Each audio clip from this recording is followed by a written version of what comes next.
líka bara geggja að fara að tala við, þú veist, allt mengið, þú veist, frá því bara það sem að sjá grænmeti, sjá kjöti, sjá fiskinn, þegar maður að vinna með þetta allt. Já. Þú veist, það allir matreiðslumenn fá fisk og kjöt og grænmeti og svona. En vita kannski ekki allir hvaðan það kemur, hvað það þýðir, þú veist, hvað öll vinnan á bakvið að framleiða allan á fisk. Já, ég held að sé svolítið svona vantir svona aðeins bara vitundavakningu. Þú veist, viljum við halda í þetta gamla góða, viljum við fá fiskinn hérðan, ferskan geggjaðan, þú veist, eða hvernig viljum við hafa þetta? Viljum við fá laxinn frá Færeyjum, það sem er unnin, eða frosna bita frá Pólandi, eða hvað viljum við? Þú veist, það er svolítið okkar val. Það er svona fyrst mér geggjað að þau séu að kíkja, eða þú veist, skoða hann svona bakgrunnin. Já, þetta er líka bara það sem flestir tala í svona þessum bransa, sko, bara, þú veist, hvort sem að kjöti eða grænmeti eða svona, þú veist, það er svolítið svona, Íslendingar svolítið að berjast fyrir því að fá að halda þessu íslensku, sko. Já. Að því að það er bara rosa mikið verið að flytja inn eitthvað dót, sko. Mér svo mikilvægt að nota þessa sjálfbærni hjá okkur, sko. Já. Sérstaklega, svo mikið saga náttúrulega bara bak við fiskinn og Ísland og þetta er svo bara gríðarlega samtvinna.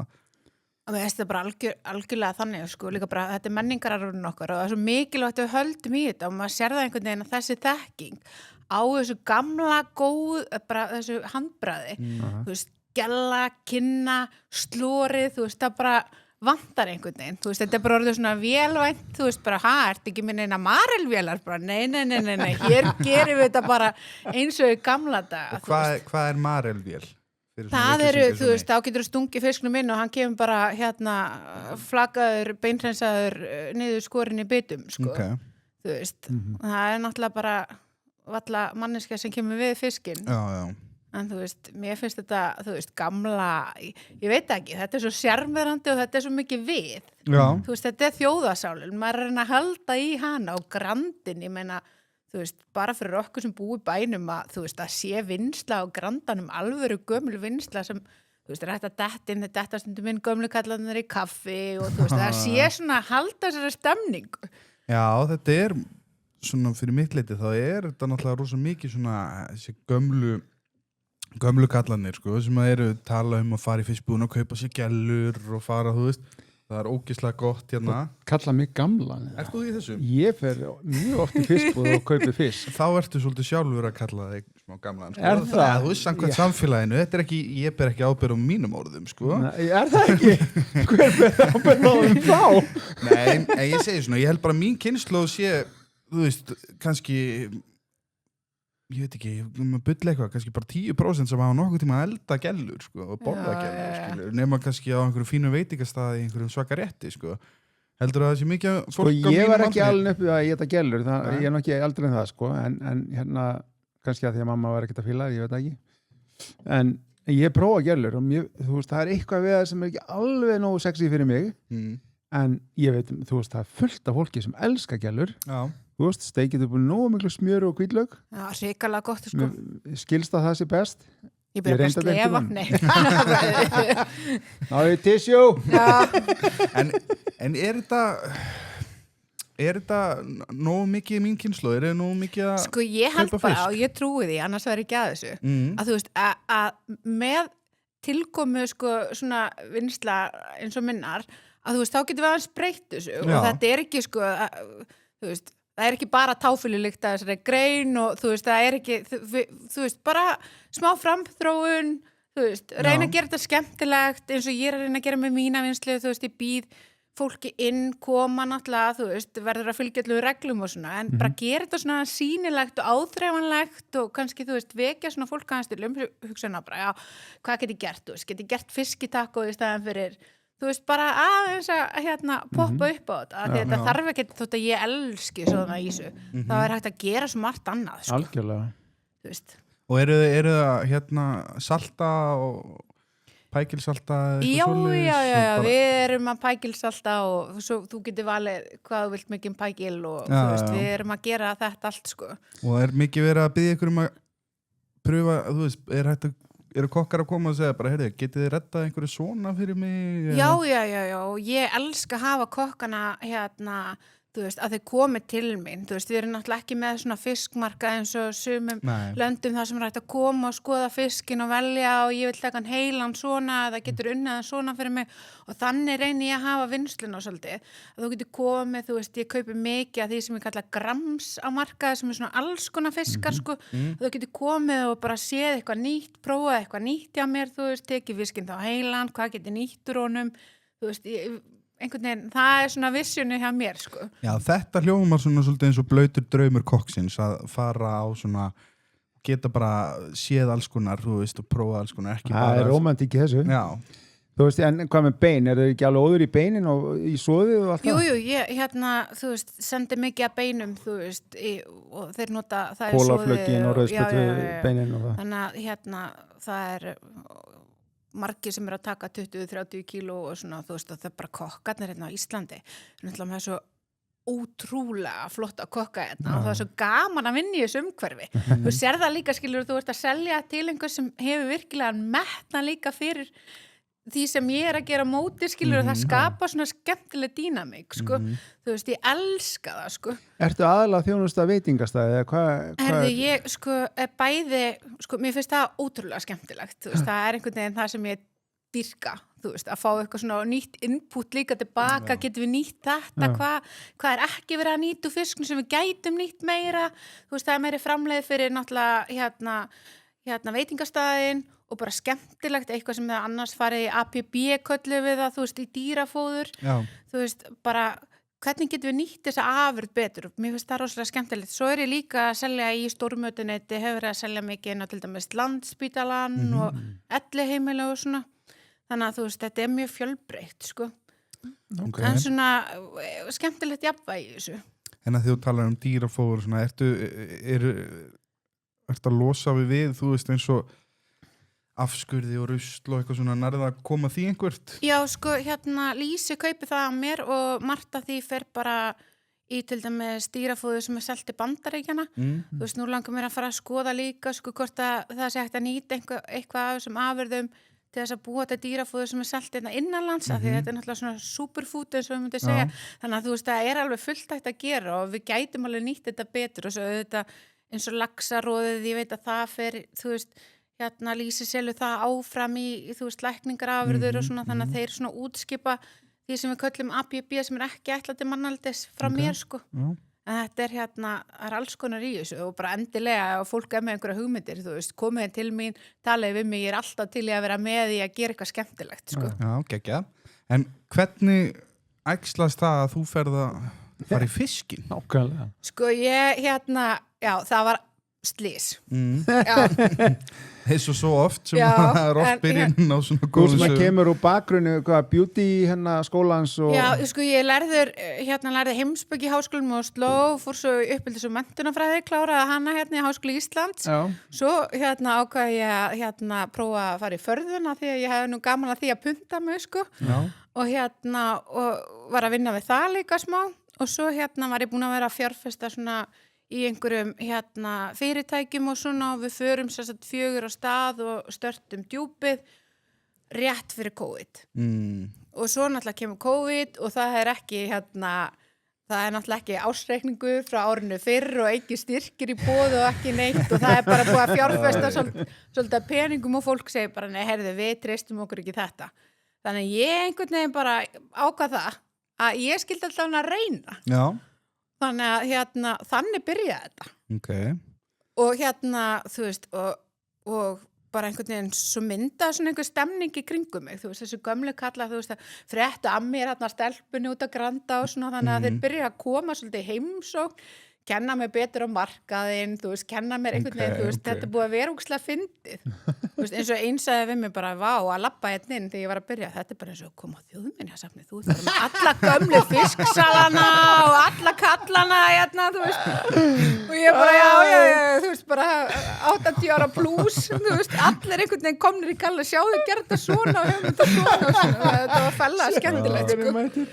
Þannig að þetta var rosa skemmtilegt, sko. Og mér finnst líka bara svo magnað að þeir skildi hafa trú á mér, þú veist, ég meina ég fyrir út í pósthús þú veist, daginn og hann eitthvað býtti hvað ertu að senda fyrir fiskvinnslu ég held að þú ætti nú bara einhverja snyrtuveruverslun þú veist, af því ég ekki svona stereotypan á fiskvinnslu mann Já, ég minna bara það geggjað, brjóta bara normið Já, mér finnst það bara svo magna samt já, þú veist, þessari eldri kynnslu og þeir skildu bara, já, ég er bara stelpan hún getur þetta Já, bara geggjað, þú lítur þá að hafa einhvern kraft í þér einhvern drifkraft sem að þeir sjá Já, ég vona það, þannig Já, ásreikningurinn lítur þá að vera að skila sér Já, þú veist, ég meina þetta er búið að vera hrikalega erfitt, sko, náttúrulega bara í COVID-un og svona, náttúrulega kom skuldasöfnun og svona, en núna sé ég að þetta er svona á þessu ári erum við bara að ná fínu jafnvægi á rekstrinum og það er bara æðislegt sko að því bara á tímabili ég meina fólk fór frá að því að það sá bara heyrðu þetta geti nú verið skip sem er að sökkva og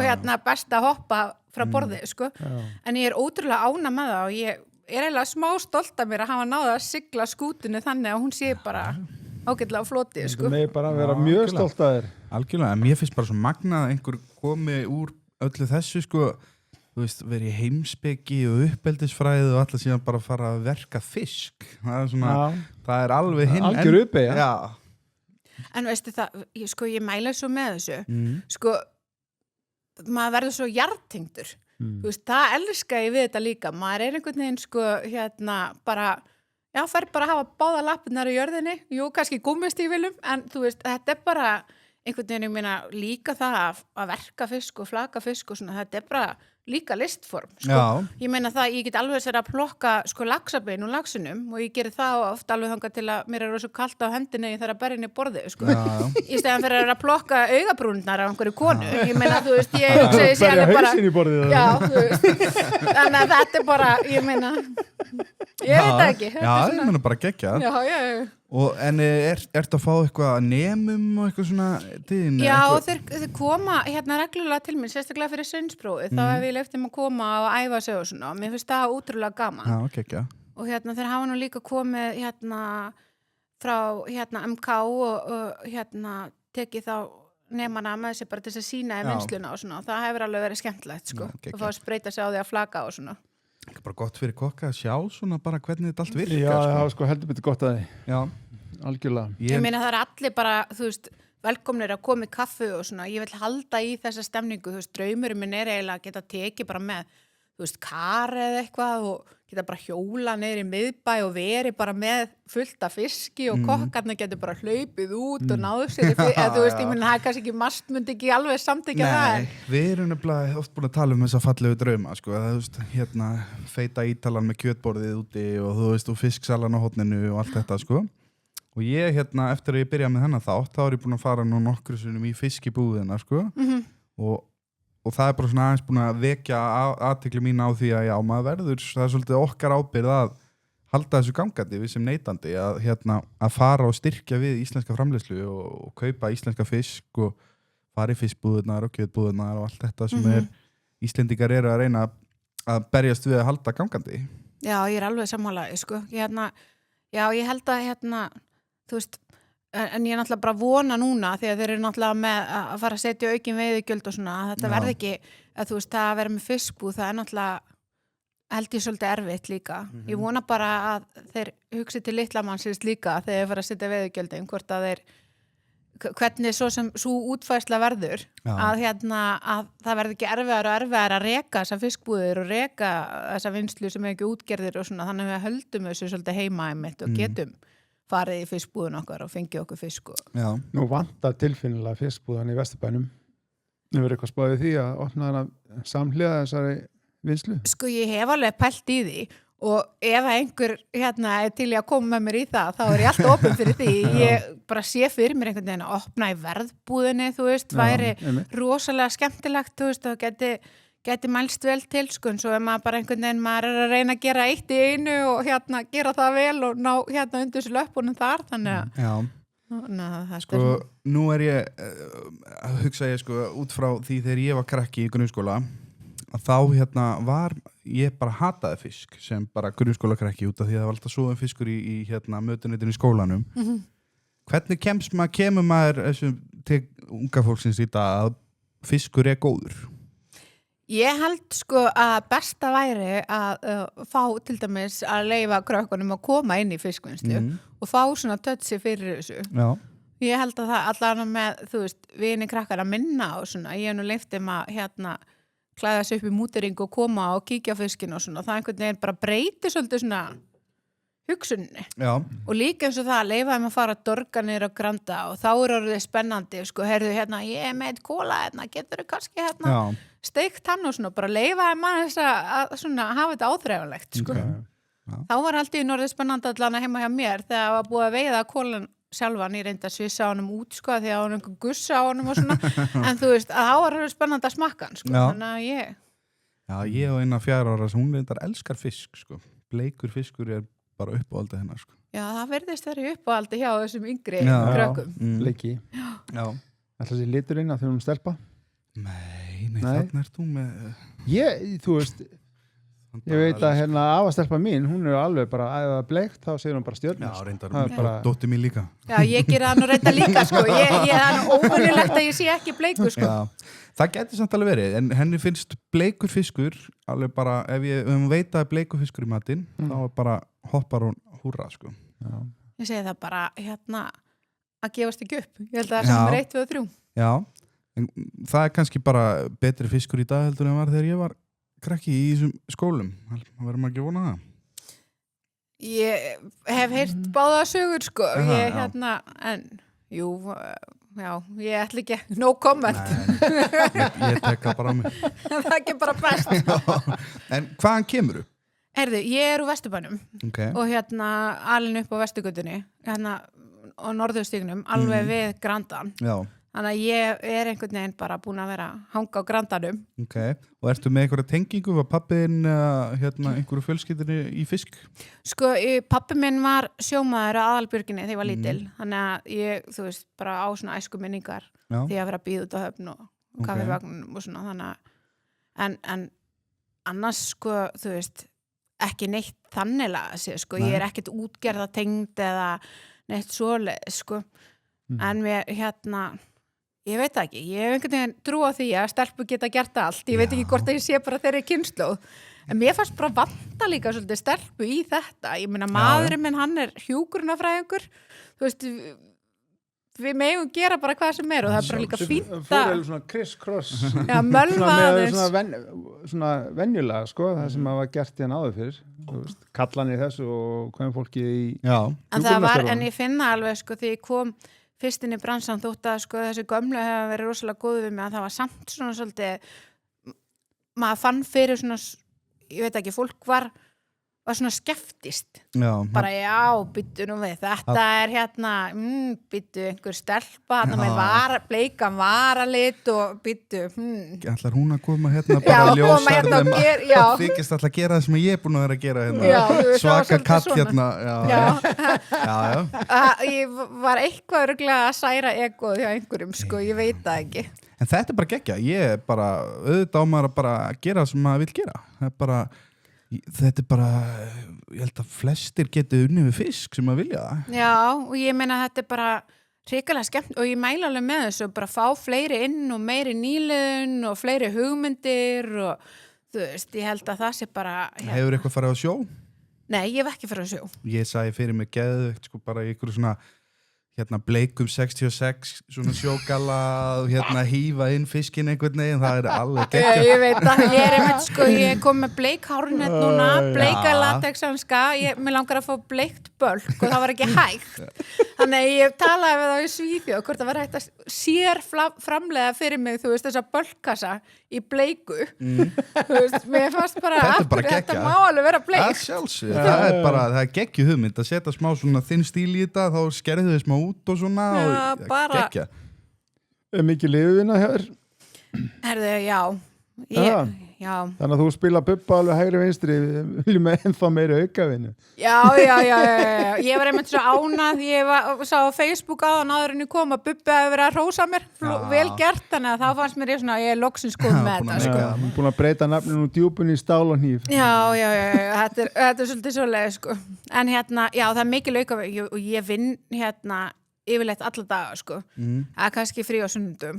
Þannig að maður alltaf einhvern veginn, þetta bara litla barni manns og ég vil náttúrulega bara, ég ekki að reyna að vera stæðst í heimi, það ekki máli að fara einhvern útflutning og þú veist, keyra einhverjum 20 miljón króna poss og þú veist, það ekki hugsunin hjá mér. Þú veist, mér langar bara að halda verðinu niðri, mér langar að, þú veist, vera með góða þjónustu, eigi persónulega samskipti við kokkana mína, af því að, þú veist, það það sem skiptir máli að þú veist, ná þessari samvinnu. Við erum að vinna að einhverju markmiði, kynna fiskinn fyrir fólki og svona. Mér finnst ótrúlega gaman að sjá hvað margir velja þessi fisk á matseli til dæmis sem fara út að borða og svona. Þú veist, það einhvern veginn... Það búið að breytast alveg þvílíkt, sko. Ég finn það með mig.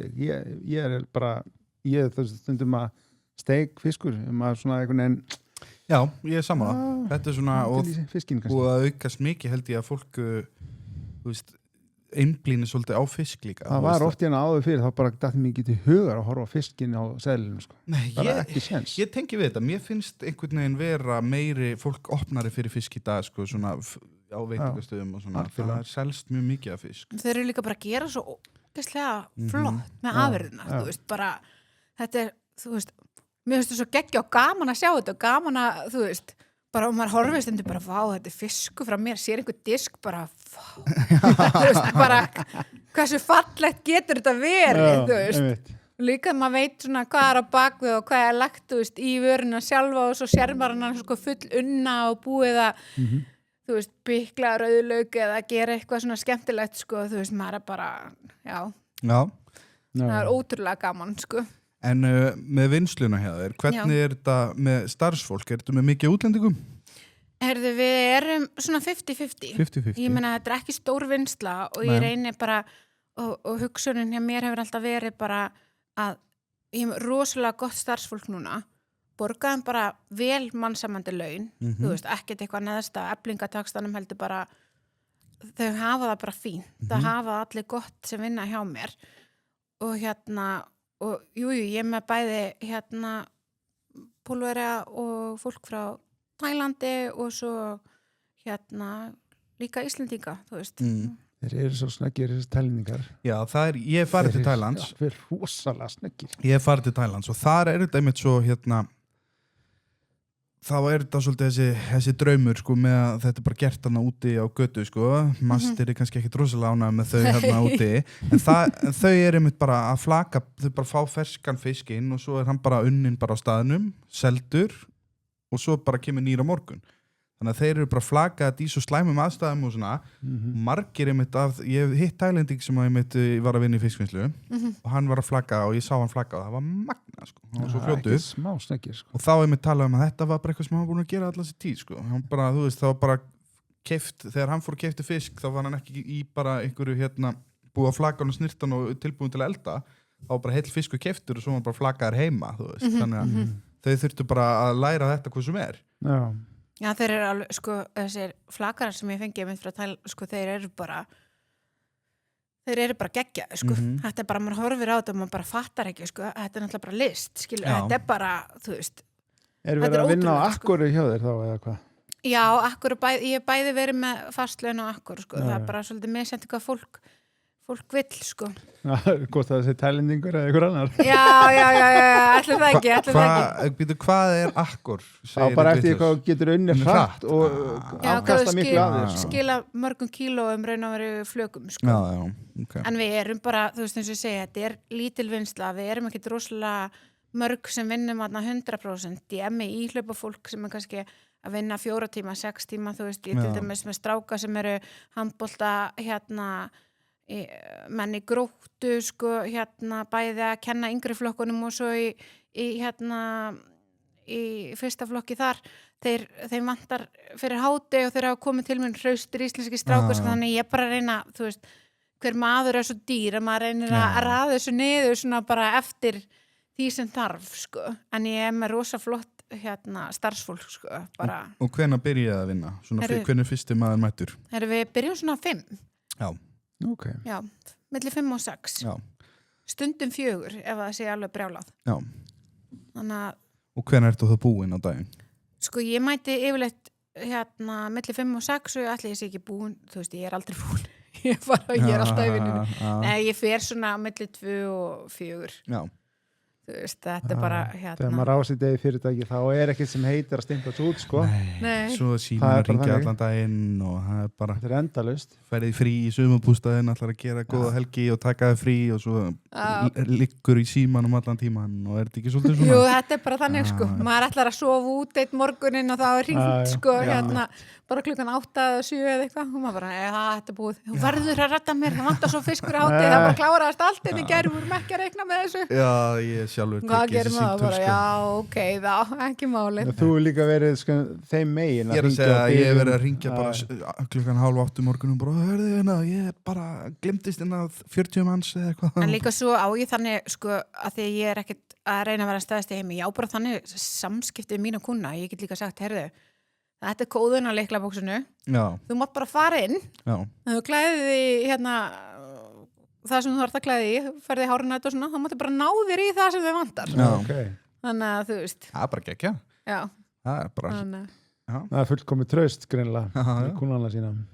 Já, það er bara, það er einhvern veginn, mér finnst það mikilvægt að það þarf að vera gagnkvæmt, sko, þú veist. Algjörlega, og hvernig færðu fisk? Herðu, ég versla alltaf á markaði. Já.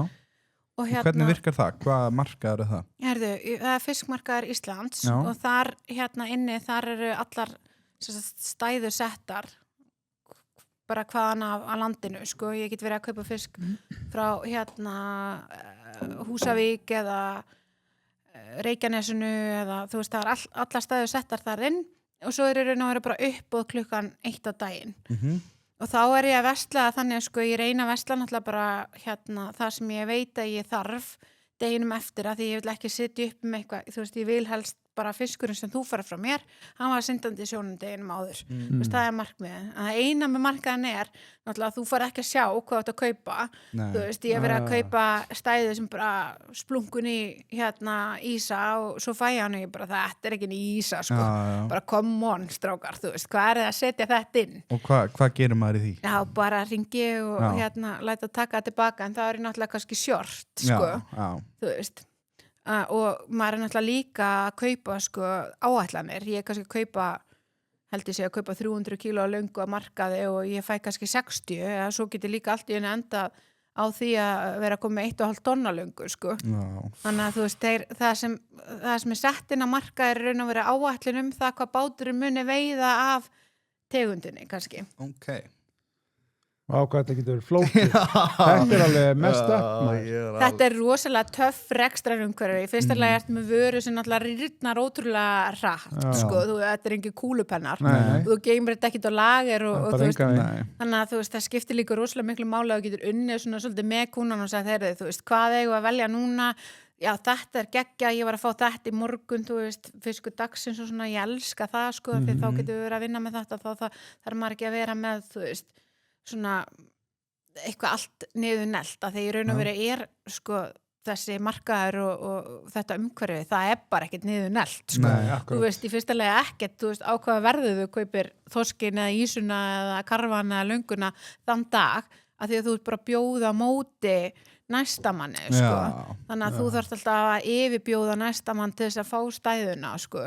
Þannig að það rokkar rosalega mikið, svona eins og ég venjulega, ef ég var að kaupa kúlupenna, þá var ég bara, ok, ég kaupa hann frá Kína á 20 krónur og ég sel hann á 40, þannig ertu með einhverja markinu sem þú veist ekkert hvað er. Já, með kúlupenna þá er kannski 20 gallaðir af 1000 en þú ert allan með, þú veist, 980 eftir. Já. En með fiskinn þá er þetta kannski aðeins flóknara það sem að líftíminn er kannski ekkert allt og langur og þú þarft að treysta svolítið á gæðið annar staða frá. Já, það er...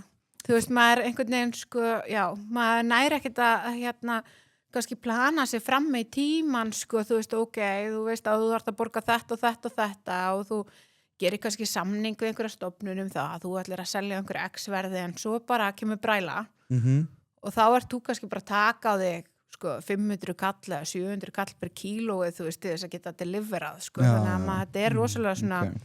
þetta ekki fyrir alla, þú þarft að vera svolítið, hafa svolítið gott geð held ég bara til sem meika þetta sko. En er þetta eitthvað sem þú verið betri? Er þetta eitthvað sem þú lærir á?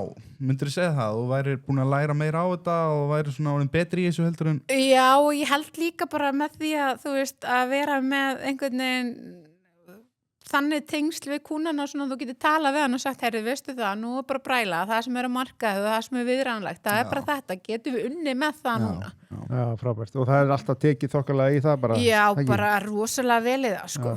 Þú veist, mér finnst bara flestir bera mikinn skilning fyrir þessu, sko. Já.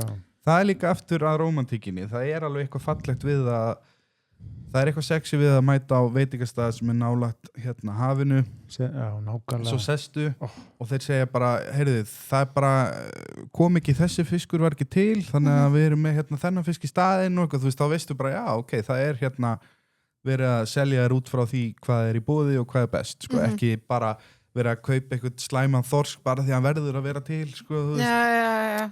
Þannig að það má alveg hugsa það þannig líka, sko. Úr fristinum og bara því að hún þarf að vera til, skilur við, þetta er fiskur dagsins hérna, rosa fín, skilur við, alltaf með rauðsprettuna, þú veist, þannig að, já, yfirleitt er fólk alveg bara, flesti til í að vinna svolítið með manni, sko. En þú ert ekkert í því að vera með eitthvað svona forunnið, þú veist, þú ert að pannera, ert að setja utanum fisk eða? Nei, ég hef ekkert verið í því, sko. Mér hins vegar hef verið aðeins í fiskréttum. Okay. Og svona, og náttúrulega raspa fiskinn og með nætursalt að og ertu með vél, rasp?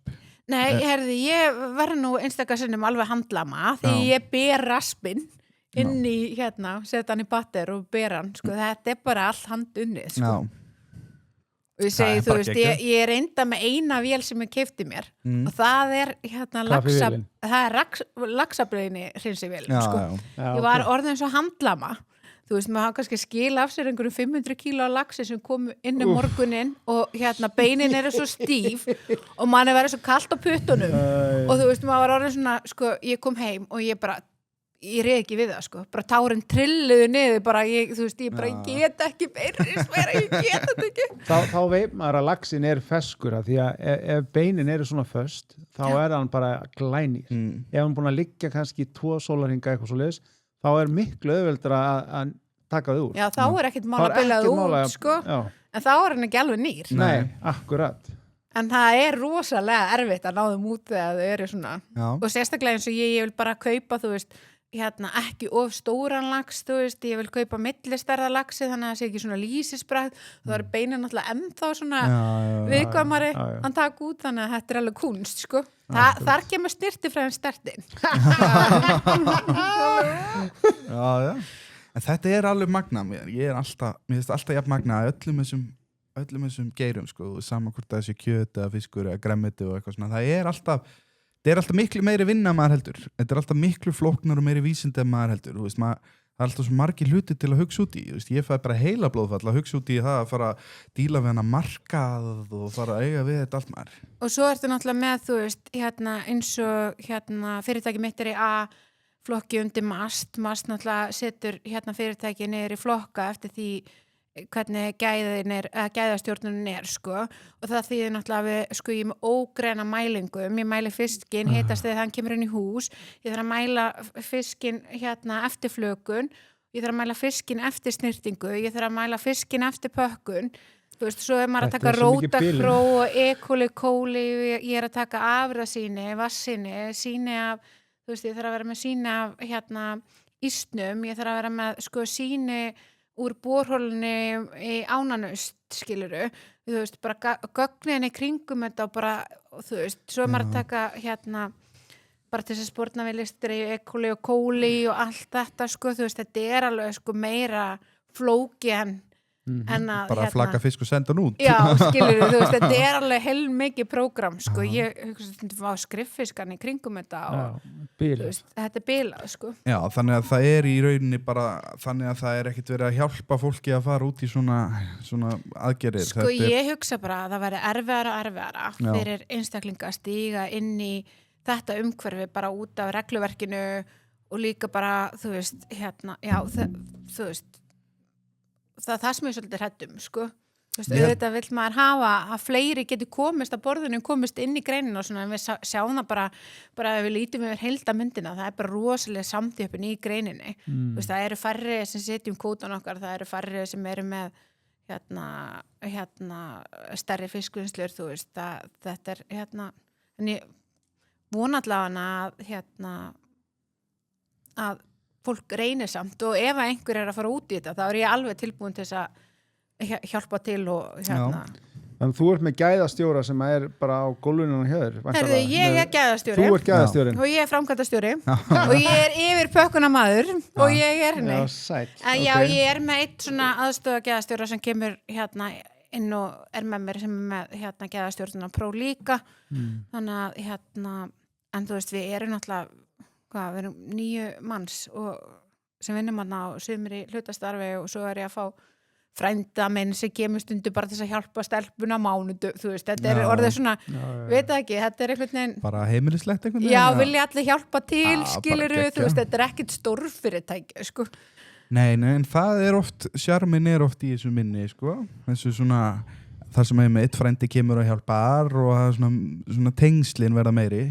Þetta er algjörlega þannig, sko, þú veist, að því að mánudum þá er mest að gera og þú veist, ég meina, þú veist, þetta er bara búið að vera ótrúlega fyndið, þú veist, þetta er búið að vera rosalega erfitt og fyrst var þetta bara, hvernig á maður að redda auka bíl og bara ekki pening fyrir auka bíl og þú veist, og COVID og þetta og hitt og hvernig, þú veist, þetta er búið að vera svona, þú veist, ótrúlegt bras og þá, getur þú komið að hjálpa með frændi, ég geti ekki fara að ráða inn einhvern sem bara, á mánudagsmotnum í 2 tíma, já, ekki að hjálpa þér frænka og eitthvað svona skilur, þannig að, þú veist, það eru rosalega margir sem hafa komið að þessu bara hjálpa mér. Já. Þú veist, bara vilja mig vel, sko.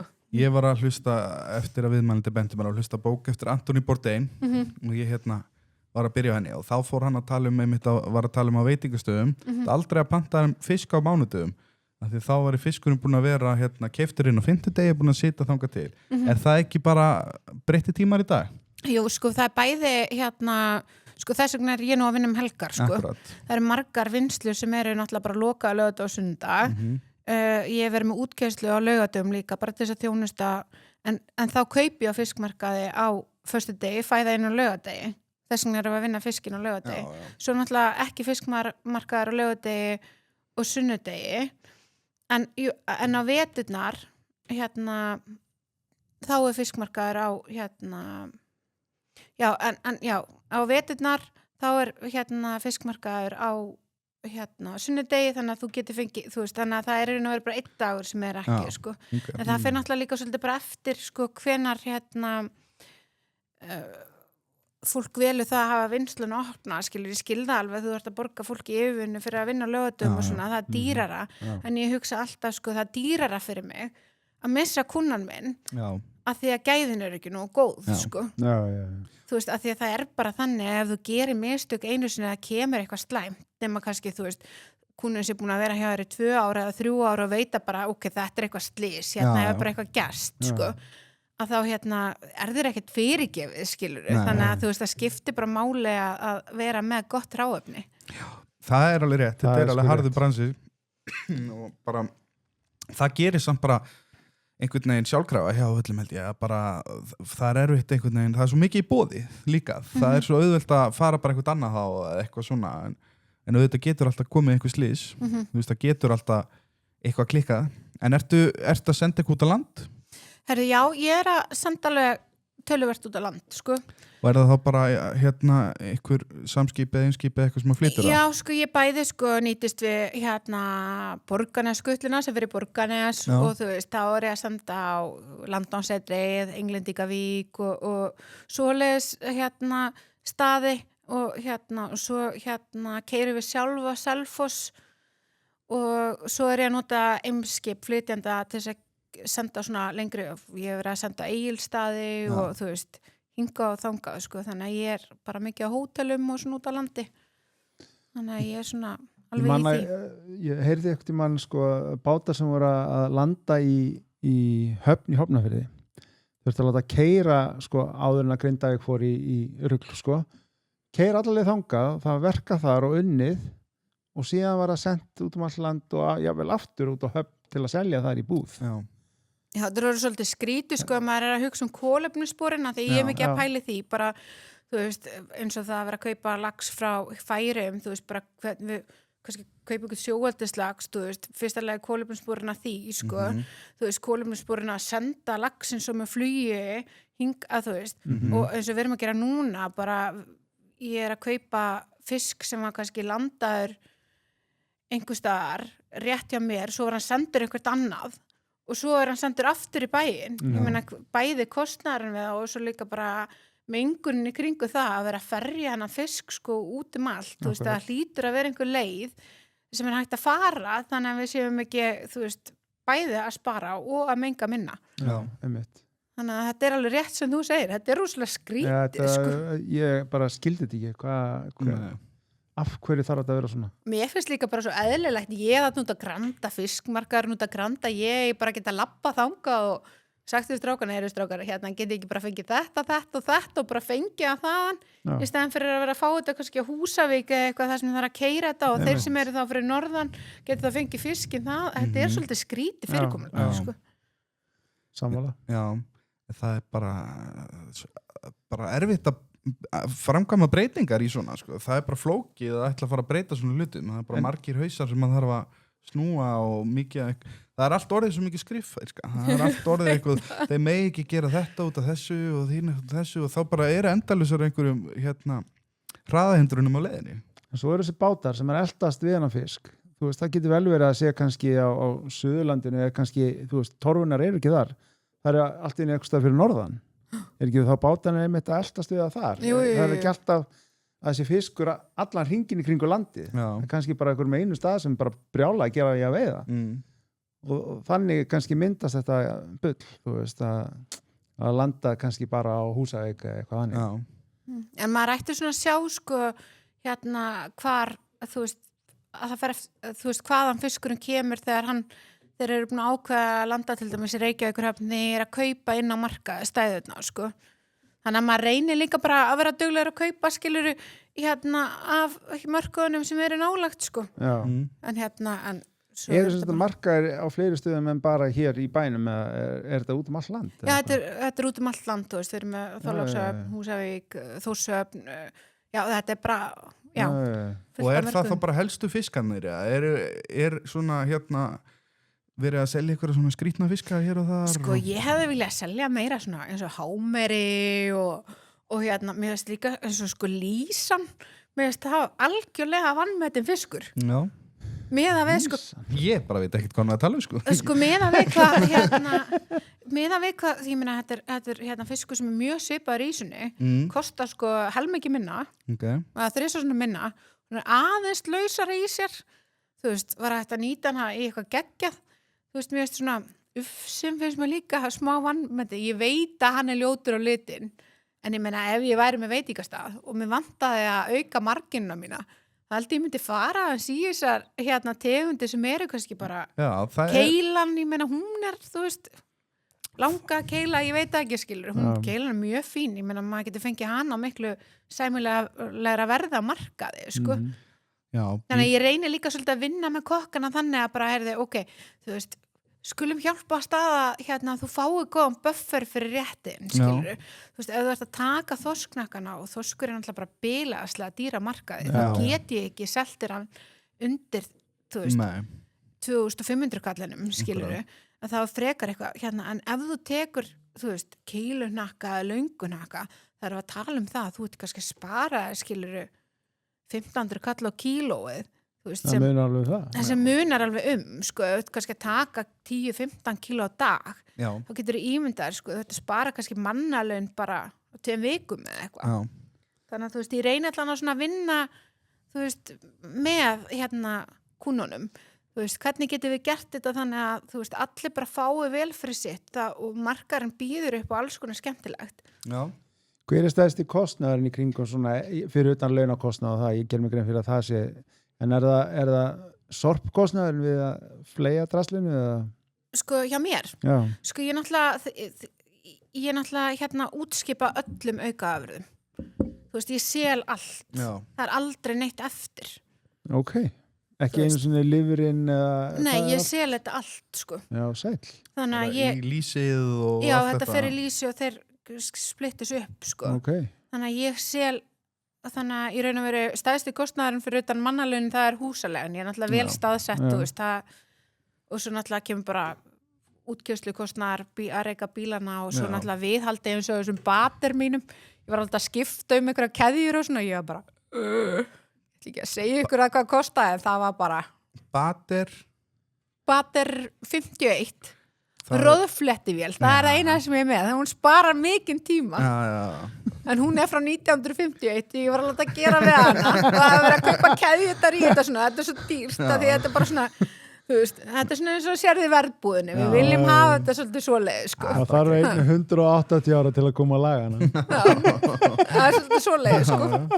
Bara góðan batermann batermaðurinn þannig að þú veist, mér finnst þetta bara en það er líka að tala, sko, eins og súvél var upprunalega, sko, þróuð til að taka sko svínaskinn og svo föttuðu bara, heyrðu, við getum sett fiski þetta líka, bara tekur roðið af og ég heldur hafi ekki fundið allan að mínu mati betri róðflettivél en Bater 51 Og er þetta svona vél sem er bara færiband og svo fer hann og svo grípur og svo bara og roðið er farið af Gekkjaði, það er mjög þægilegt eins og mjög svona gaman að ráðflita Já, ég bara viðurkenni það ég náttúrulega bara kaupi yfirleitt fiskin bara alveg unnin sko bara þannig sko að maður ekkert róð nema náttúrulega lax og bleikja og svo verið bara að vera duglegur að koma neður í vinslu eins og ég, þú veist, í COVID bara ástæðan fyrir því að fyrirtæki fór ekki undir það var það að ég setti bara auglýsingu inn á íbúðasíðu Vesturbæðisins og Seltjarnarness og sagði bara, heyrðu, ég er með fiskvinnslu kemur ferskan fisk heima dyrum þannig ég fór bara, fólk var rosa duglegt að panta hjá mér þannig ég setti bara hurðina og fólk glæði þessu inn sko. Þannig að það einhvern veginn hélt þá náði ég allan eiga fyrir húsalegun þannig sko. En getur hver sem er komið bara og keypt fisk? Já, þeir hafa raun og veru sko, þessi kúnnar hafa margir hverjir verið að koma og dett inn þannig að ég á svona heimalinga eins og ég kalla það sem ég finnst ótrúlega gaman að fá þú veist, þá ringi fólki mig kannski deginum á þau gefa mig dagsfyrirvara þannig að vinsla geti bara pakka og svona það er svo bara að koma og ná í fiskin sin og náttúrulega fólki fyrst að gegja að geta fengið fisk á heildsölu verði skilurðu. Og er það bara að kaupa svolítið magn og frista Já, kannski kaupa 3 kíló eða 5 kíló eða eitthvað, svo bara frista Ok, það er geggjað að vita Það bara, 2 kíló bleiki á ráslegu og 3 kíló hnökkum, þú veist Já, það er bara frábært að vita náttúrulega bara fyrir fólk að núti Og svo var ég að byrja líka í skemmtilegu samstarfi núna við ætlum að láta reyna það með strákunum í Hömbul kannski hirtum það er fyrirtæki sem er í samstarfi við svona framleiðendur að þeir eru að taka það sem er orðið ef ég á eitthvað mikið að löngu eða eitthvað sem vantar útskipin fyrir að þá er það sett hann inn og þá getur fólk verslað þetta bara á 50% afslætti skiluru samdagur sko. Okay, já. Það er svolítið sniðugt sko. Mjög algjörlega engin matasón þannig að við bara reynum að koma þetta út sko. Annars hef ég, þú veist, líka gefið samhjálp og svona með stannleika þú veist, ég var að taka til í fristunum hjá mér og þá fór ég með hlaðgerðarkot allt sem ég átti, þú veist, mér skaman að geta styrt eins og þannig aðeila líka sko. Já, bara frábært. Þannig að ég reyna að bera svona samfélagslega ábyrgð þannig.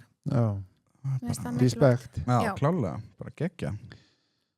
En fyrirtækið heitir hvað, Djúpið fiskvinnsla og staðsett út á Granda en hvað er út á Granda? Fiskislóð 28, þetta er sömu götu og Bónus og Krónan bara keyrir aðeins lengra inn götuna þetta er alveg vel merkt sko.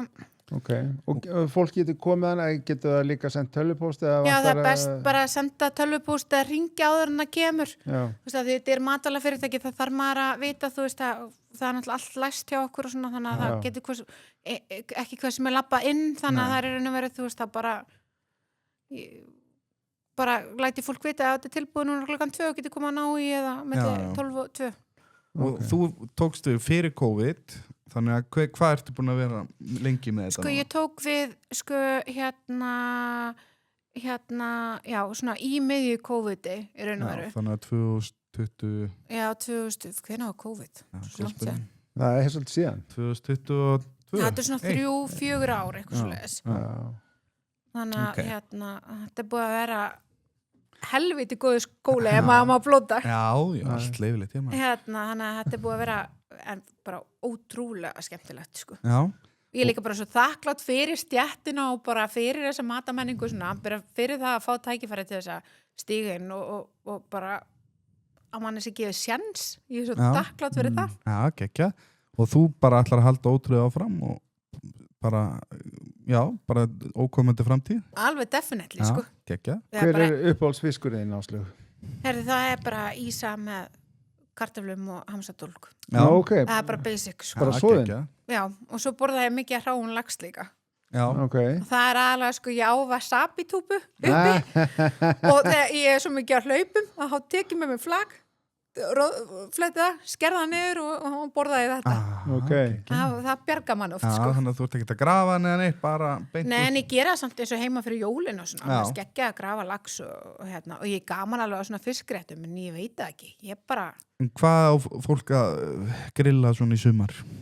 Ég myndi mæla með lúðunni. Ég veist náttúrulega bara, þú veist, ég hef verið að fá stórlöðu steik með einhverju svo góðu kryddi á grillið, það bara Já, ok. Ég veit ekki stoppa lúðu á grillið, sko. Nei, bara til meður. En ert þú þá bara að borða fisk í öll mál? Sko, ég er búin að borða, hvaða dagur er í dag? 5. dagur? Já. Ég er búin að borða fisk núna örugglega 6 dagur. Já. Og svo náttúrulega þegar fólk kemur í mati mín, þá býð ég náttúrulega bara upp á fisk. Já. Þannig að, og maður er náttúrulega líka að reyna að vera, þú veist, barsamur og lifa svona skynsamlegu lífi. Já. Þannig að þetta er bara svona. Já, hefurðu verið að taka skelfisk og eitthvað svona líka? Sko, ég hefur verið að taka bláskel frá honum Símoni Breiðafirðinum og hún hefur bara verið rosa, ég byrjaði að taka hana núna inn bara til dæla nýbyrjaði, sko. Og mér finnst það svolítið spennandi, sko. Þannig að ég ætla að byrja á því, svo kannski tekur maður hörpuskel, svo kannski bæti maður aðeins á sig, sko. Hvað ert þá að gera með skelfisk? Ertu bara að selja hann bara beint eins og hann er? Já, ég selja hann bara beint eins og hann er, sko, í mér finnst þetta svo flott vara og líka bara geggja að sjá, þú veist, maður hefur verið að hjóla fram hjá nautól og svona, þú veist, og sér maður labba fram með, þú veist, og fólk situr að hafa hugulegt með hvítuvinsglassi sitt, mér finnst það bara eitthvað svo smart. Það er ógeðslega flott, þetta er bara líkalega smart, sko. Þetta er allt fallegi draumar, sko, þetta er svona, þegar maður sér svona, maður fyllist öfund, það er oft næst að sita bara í sólinni og bláskil og hvítvín og hljómar ekkert eðlilega vel. Það er einmitt, sko. Þannig að þetta er bara skemmtilegt, sko, þannig að ég eins og ég segi, þú veist, það getur vel verið að maður fari kannski í meira svona að prófa einhvað rasp og prófa eitthvað meira svona, það er bara maður tekur svona eitt skref í einu í þessu og sér svo til þú veist, maður fer svolítið varlega stígur svolítið varlega til jarðar, en eins og ég segi, mér finnst ótrúlega mikilvægt og dýrmætt að fá input og líka bara ef að það er einhverja núti sem hefur einhverja hugmynd, þú veist, í maganum, langar að fara að gera eitthvað, þá segi ég alltaf bara komið, talaði við mig, þú veist, ég var þarna líka einu sinni með eitthvað í maganum, langaði til þess að gera eitthvað og ég fekk, þú veist, gömlu kallana til þess að koma að hjálpa mér. Þú veist, ef ég get miðlað því áfram og gefið það áfram, að þá, þú veist, finnst mér það bara mjög dýrmætt, sko. Þannig að þú veist, ég vil endilega hjálpa til að koma einhverjum á stað, sko, því ég veit hvað er erfitt að bara það að, þú veist, fá tröst og fá eyru, bara það þú veist, einhversi tilbúin til þess að selja þér bleikjuna sína eða laxinn sinn eða þú veist, þetta er alveg smá erfitt að stíga inn í þetta, sko. Þannig að... Já, ég trúi að því með að við bara, alla lýsingarna líka bara af öllu ferlónum, sko, svona að komast yfir það, að fá það allt á hrein. Það er alveg svakalegt hvað heilbrigðiseftirlitið þarf alltaf að vera með full mikið fyrir minnsmæk stundum. Prikið fast upp í raskatina sér. Ég er náttúrulega bæði með heilbrigðiseftirlitið og matvælastofnun, sko, þannig að ég er með doppel-upp. Þetta er líka bara svona þeir sem ætla að opna veitingastæði, sko. Ef þú ert að opna lítið veitingastæð, þá er oft bara gríðarlega mikið mótspyrna hjá þessu öllu, sko, að þarft að vera með 5 vaska og þú veist, starfsmannaðstöðu og eitthvað, þú er kannski bara með 100 fermetra, sko. Já, 3 starfsmenn kannski. Þú veist, ég var svo ótrúlega heppin þegar ég byrjaði þarna, að þú veist, að voru svona, að þeir hjá MAST, þú veist, það voru líka svona eldri menn og þeir voru einhvern veginn svona líka bara, þú veist, meira svona eins og að leiðbeina mér og mentora mig í staðan fyrir að skamma mig okay, það og svo hefur maður alveg séð einhverja sem hafa byrjað og hætt sem hafa bara verið með reglubókina í staðan fyrir sko miklu skilvísara hjá þessum aðilum að sko frekar leiðbeina manni heldur en að vera sko að skamma mann af því að þú veist, maður einhvern veginn miklu móttækilegri þegar svona, þú veist, það væri kannski sniður á betra fyrir þig og svona, já, þú veist, eins og þegar ég byrjaði að það var nú gott fyrir þig kannski að taka gæðastjórnunarnám þannig að þú skiljir svona hvað ég, þú veist, þannig að það var ekkert eitthvað svona, já, þú skilur þetta ekki, þú verður bara, þú veist. Ok, ég meina, það bara geggjað, þannig á þetta að vera. En ég hef einmitt heyrt þetta með vaskana, sko, hjá heilbrigðiseftirlitinu og svo var fólk búið að færa vask og þá kom einhver annar aðili og þá ætti vaskurinn aftur að vera hinum staðnum og búið einhverjum milljónum í það að færa einhverju vaska. Maður alveg gert þetta áður, þú veist, ég man þegar ég var með veitingastað á sínum tíma, þessi vaskur þetta var bara handlög. Ég reyfði alltaf að vegnum bara og færið inn í geymslu og svo þegar ég vissi að það voru að leiðinni þá bara upp með kvikindið. Þú veist, að þetta var bara að flækast fyrir, sko. Já. Nei, ég meina, ég hef heyrt sögu að því að það átti bara að vera bara 4 vaskar, bara 4 staðir til að þorum hendur af því að það var svo langur, sko eldhús var svo langt. En það var ekkert mikið plás, það var bara svolítið lengd á því en þá þurfti að vera vaskur fyrir hvert þú veist, ákveðið fjölda metrum. Maður bara hugsa bara, þú veist, það hlýtur að vera hægt að finna leið það sem að bara, þú veist, þó að kokkurinn þurfa að taka 5 auka skref hann getur alveg þegið sem hendur þarna það þarf ekki að vera bara vaskur það þarf alltaf að snúa við og þó hendur og getur alveg labbað nokkra metra Þetta alveg ógeðslega fyndið, sko. Þetta eins og eitt sem var á alveg bara sem alveg að gefast upp á sig færa vaskinn og svo færði hann aftur og svo færði hann aftur og ég veit ekki hvað að gera var að vask þú veist, ég veit ekki hvað ég á að hafa hann búin að eyða, sko, búin að fá pípar að rífa þetta af bara það er ekkert ódýrt, sko Nei, ég meina þetta leipur bara á nokkrum þú veist, örugglega miljónir eitthvað að vera að færa og setja pípulagningana inn einhvert annað og ég meina allt kostar þetta og svo bara eitthvað, nei, djók Já, við vorum búin að tala um það, sko með heimaslátrun og svona það er bara verið að gera ómögulegt fyrir að slátra á bíli, sko. Þú þarf bara alltaf að senda þetta einhvert burt. Já. Það er orðið þannig. Maður upplifir þetta líka svolítið eins og í fisknum, þú veist, með skötuna.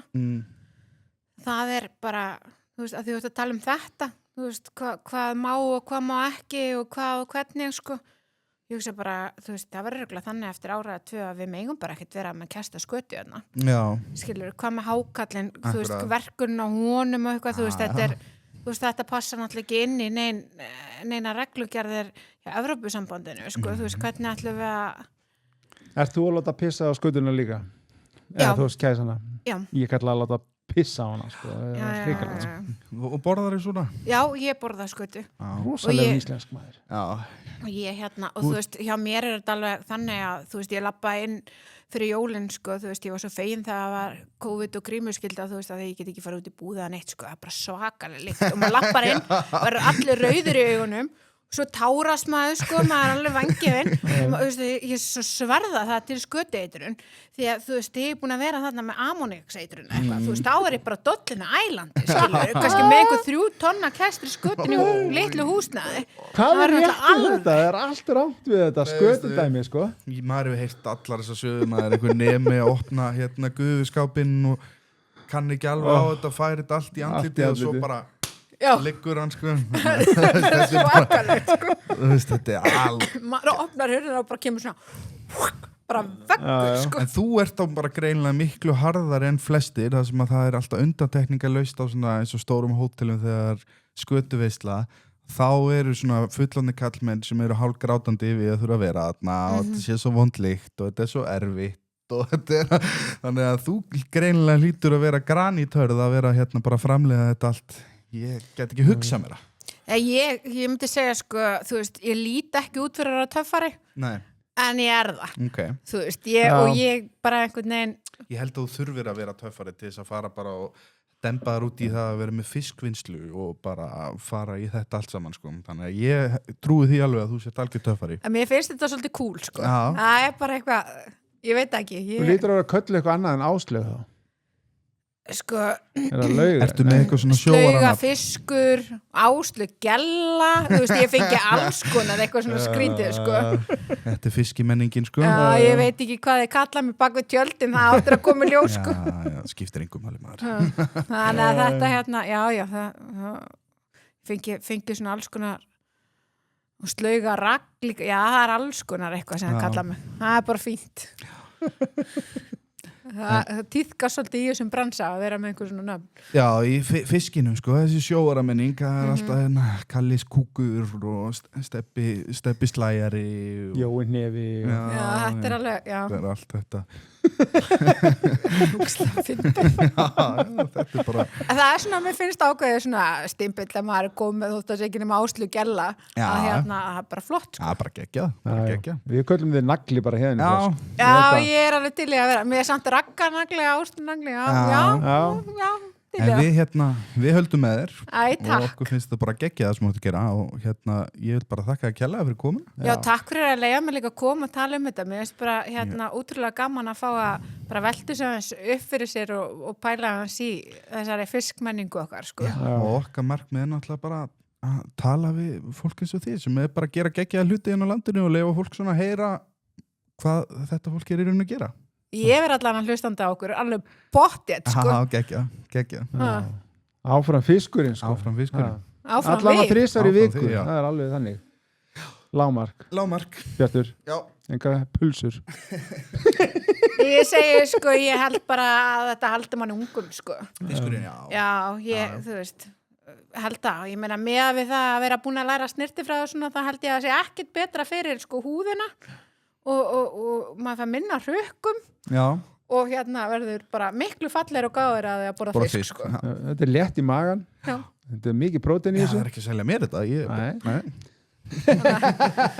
Takk fyrir komuna. Takk sem að leiðist, strákar. Takk innilega. Bye.